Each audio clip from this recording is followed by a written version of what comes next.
ये देखो 25 जनवरी 2023 का क्वेश्चन। पहले क्वेश्चन समझते हैं। क्वेश्चन में एक वेक्टर p दिया है, ऐसे वेक्टर p है, ऐसे करके कुछ दिया है। वेक्टर q दिया है, वेक्टर q लिख दिए।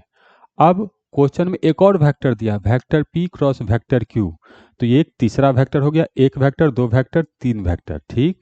अब हमसे जानना क्या चाहता है? क्या हमसे ये वाला वेक्टर जानना चाहता है? नहीं, कहता है यूनिट वेक्टर बताओ इसका। तो ये वाला चीज नहीं जानना चाह रहा है, ये वाला चीज जानना चाह रहा है। तो मतलब पहले ये वाला वेक्टर कैलकुलेट करना है, फिर इसका यूनिट वेक्टर कैलकुलेट करना है। तो हम लोग को इतना काम है। कैसे करेंगे देखते हैं। तो पहले वेक्टर p और वेक्टर q का क्रॉस प्रोडक्ट फाइंड करना पड़ेगा। तो vector p cross vector q का क्रॉस प्रोडक्ट फाइंड करने का तरीका क्या है?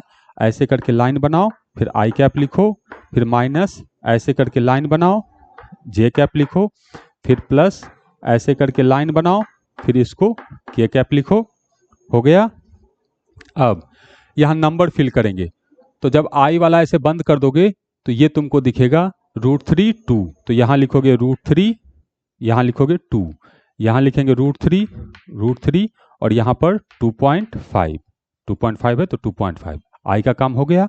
अब जे वाला है तो जे वाला ऐसे झाँप देंगे, 3 2, तो 3 2 झाँप दिए, 4 2.5 4 2.5 जे का काम हो गया। अब के वाला, तो के वाला ऐसे झाँप दिए, 4√3 4 √3 4 √3 3 √3 है ये, 3 √3 और ये 4 √3, तो 4 √3 अब हो गया।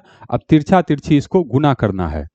तो तिरछा तिरछी गुना करेंगे तो ये हो जाएगा 2.5 √3 माइनस 2 √3, इसको ऐसे, और ये हो गया हम लोग को आई कैप माइनस। अब इसको इससे गुना करेंगे तो 3 दूनी 6, तो ये आ गया 7.5 माइनस 4 दूनी 8, इतना जे कैप। अब इसको गुना करेंगे तो 3 √3 माइनस 4 √3 और ये आ गया हम लोग को के कैप में। अब इसको थोड़ा सिंप्लीफाई कर लेते हैं। तो 2.5 में से 2 गया तो 0.5, तो ये आ गया 0.5 √3 आई कैप। ठीक, इसको किए तो ये आ गया 0.5 माइनस, ये माइनस आएगा तो माइनस माइनस प्लस, तो 0.5 जे कैप, और इसमें से ये गया तो ये हो गया माइनस √3 के कैप। तो वेक्टर p और क्रॉस वेक्टर q इसका व्यवस्था तो हो गया। अब लेकिन ये जो लिखा है ये कुछ अच्छा लिखा नहीं है, इसको और अच्छे से सजाकर अगर मुझे लिखना होगा तो मैं इसको ऐसे लिखूंगा,